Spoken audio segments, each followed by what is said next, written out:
Bienvenue à vous dans cette nouvelle vidéo d'actualité auto, celle du 9 novembre 2025. Et pour cette dernière vidéo de la semaine, nous allons déjà parler de ce qui s'annonce comme étant le prochain gros flop de l'industrie automobile, à savoir la conduite autonome. Ça coûte cher, ça marche pas bien, personne n'en veut, et pourtant les constructeurs misent tout dessus et sont prêts à tout pour vous convaincre, y compris à forcer la main de la Commission européenne. Nous parlerons ensuite de Mercedes qui vient de lâcher Nissan en pleine crise automobile. Nous parlerons également d'une nouvelle taxe qui cible spécifiquement les voitures électriques. Ce sont donc les sujets de cette dernière vidéo de la semaine. J'espère bien sûr que cette vidéo vous intéressera. N'hésitez pas, si c'est le cas, à le montrer en soutenant la chaîne gratuitement, comme d'habitude en laissant un petit like, en vous abonnant pour les prochaines vidéos, et aussi bien sûr en laissant un petit commentaire pour le référencement, en donnant votre avis sur l'actu du jour, notamment sur le sujet de la voiture autonome. Faites-vous plutôt partie des conducteurs qui passeront à la voiture autonome en toute confiance, ou au contraire faites-vous partie des automobilistes qui pensent que la plupart des marques sont complètement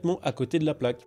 Je vous l'ai dit, aujourd'hui nous allons parler de ce qui s'annonce comme étant le prochain gros flop de l'industrie automobile. Après ces déboires avec la voiture électrique qui a toujours du mal à prendre en Europe, la quasi-intégralité des constructeurs automobiles se tourne maintenant vers des technologies de conduite autonome. Le problème, c'est que pour l'instant, pas grand monde n'en veut. Il y a une récente étude qui a été menée en France qui montre que 76% des Français ne sont pas intéressés par cette technologie. Alors là, effectivement, c'est un sondage réalisé en France, mais on peut trouver des sondages similaires dans d'autres pays ailleurs dans le monde. Et ça, c'est un problème pour l'industrie automobile européenne parce qu'elle a beaucoup investi, dans cette technologie et qu'elle ne peut pas se permettre actuellement un deuxième échec commercial similaire à celui de la voiture électrique. Résultat, les marques commencent à se poser la question de savoir comment convaincre les futures générations d'Européens et de conducteurs à faire confiance ou au moins à donner sa chance à la conduite autonome. Les gros freins à la voiture autonome, quand on écoute les citoyens européens, c'est tout ce qui est en rapport avec la sécurité. Comment être sûr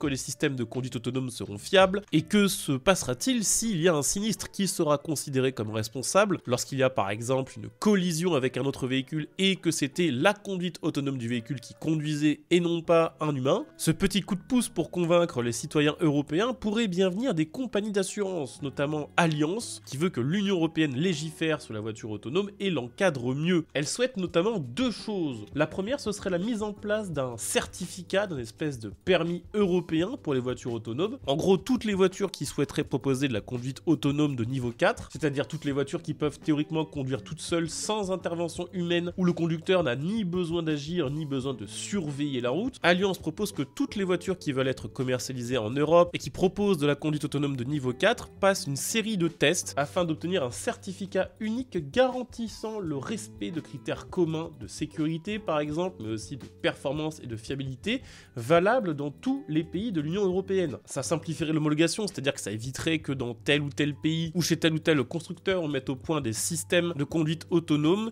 qui ne seraient pas valables dans un autre pays voisin. Mais ce certificat, d'après les constructeurs, permettrait également de rassurer les clients qui seraient sûrs, entre guillemets, d'acheter un véhicule dont la conduite autonome aurait été largement testée et qui aurait prouvé sa robustesse. La deuxième mesure vise à instaurer un cadre commun pour l'accès aux données essentielles des véhicules autonomes, en gros des petites boîtes noires sur les voitures qui enregistrerait à peu près tout ce qui se passe au niveau de l'informatique de la voiture, les différents capteurs, les réactions du véhicule, pour mettre toutes les données en commun dans une gigantesque base européenne de données, donc tout ce qui va être rapport d'accident, de quasi-accident, ce qu'on appelle les alertes ADAS, lorsque l'un des systèmes de sécurité du véhicule est déclenché, une base de données qui ne serait pas vraiment à destination des constructeurs, mais qui serait plutôt à destination des législateurs et des assurances, leur permettant d'en tirer des conclusions globales et de, par exemple, du côté de la Commission européenne, adapter rapidement le cadre législatif, si un gros problème est régulièrement remonté de sorte à ce qu'il n'arrive plus jamais, mais de l'autre côté aussi pour les assureurs, avoir suffisamment de données pour mettre au point des tarifs d'assurance de voitures de conduite autonome. En combinant ces différents leviers, les constructeurs ainsi que les assureurs souhaitent renforcer la confiance du public et des autorités envers la voiture autonome,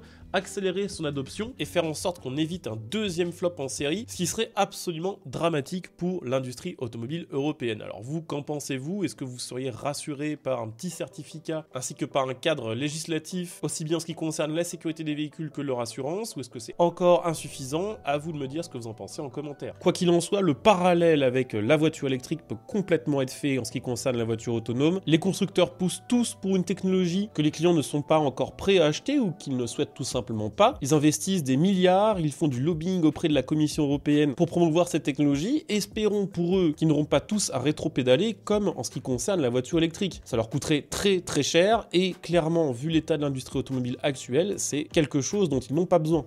Je voulais aussi vous parler de Nissan qui vient de subir un nouveau coup dur qui lui vient directement de Mercedes. Alors Nissan ne va déjà pas très bien et on en parlera dans une autre actu un petit peu plus tard dans cette vidéo, mais les choses ne vont pas s'arranger avec la décision que vient de prendre la marque à l'étoile. C'est assez méconnu, mais Nissan et Mercedes avaient un partenariat autour de certaines usines. L'objectif de ce partenariat était purement financier, c'était partager ces usines et ces lignes de production pour tout simplement faire baisser les coûts en mutualisant un maximum de dépenses. Ça a marché pendant 8 ans, mais Mercedes vient de décider d'arrêter ce partenariat pour tout un tas de raisons, mais déjà parce que ces usines étaient installées au Mexique et que maintenant les voitures produites au Mexique souffrent de droits de douane supplémentaires aux États-Unis, mais aussi parce que les volumes de production n'ont jamais atteint le niveau escompté, la demande pour certains modèles ou certains segments ayant baissé, et les usines en question vont être fermées définitivement d'ici mai 2026. Ça peut paraître un petit peu anecdotique, mais c'est un énième coup dur pour la marque qui donc a été lâchée par Mercedes. Elle a également été lâchée par Renault il y a quelques mois, qui commence à revendre ses parts de Nissan parce que Nissan perd énormément d'argent. Puis elle a également été lâchée par Honda. Rappelez-vous, l'année dernière, pendant des mois, Honda a fait croire à Nissan qu'elle était intéressée par une fusion, avant que Nissan apprenne qu'il était plutôt question que Mitsubishi soit absorbé par Honda et que Honda prenne l'essentiel des décisions importantes pour l'avenir de Nissan, avant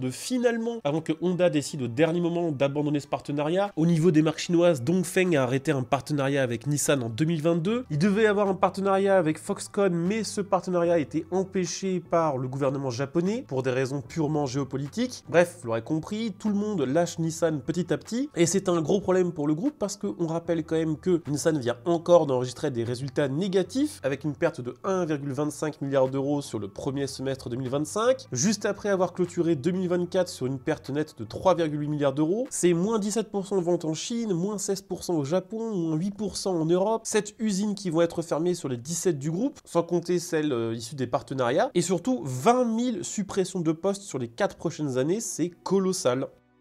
Je voulais aussi vous parler dans cette vidéo d'une nouvelle taxe sur la voiture électrique. Alors pour l'instant, ça ne nous concerne pas encore nous Français, ça concerne nos voisins anglais, mais on sait que c'est dans la tête de nos chères têtes pensantes de la Commission européenne, et donc probablement aussi dans la tête de notre gouvernement. Effectivement, en Angleterre, les conducteurs de véhicules électriques pourraient bientôt être taxés à hauteur de 3 pence par mile, c'est-à-dire environ 2 centimes d'euros par kilomètre. Alors pourquoi veut-elle appliquer cette nouvelle taxe sur la voiture électrique? Tout simplement parce que le gouvernement britannique cherche à compenser la baisse des recettes liées à la taxe sur les carburants. Vous vous rappelez, il y a quelques mois, on était limite taxé de complotistes lorsqu'on expliquait que les gouvernements allaient vouloir compenser le manque à gagner lié aux taxes sur le carburant, puisque forcément, plus il y a de voitures électriques, moins il y a de carburant qui est vendu, et le carburant, c'est ultra rentable pour le gouvernement. Le problème, c'est que c'est en train de devenir une réalité. Ça n'a pas encore été adopté par le gouvernement britannique, mais ça fait bel et bien partie des mesures qui sont présentées dans le budget 2026. C'est évidemment une mesure qui est très critiquée par l'industrie automobile, notamment par la Société des constructeurs et des commerçants automobiles, la SMMT, qui qualifie cette proposition de, je cite, mesure totalement inappropriée au mauvais moment, estimant qu'elle pourrait freiner la transition vers les véhicules électriques. Effectivement, à l'heure où la voiture électrique a déjà du mal à dépasser le plafond de verre des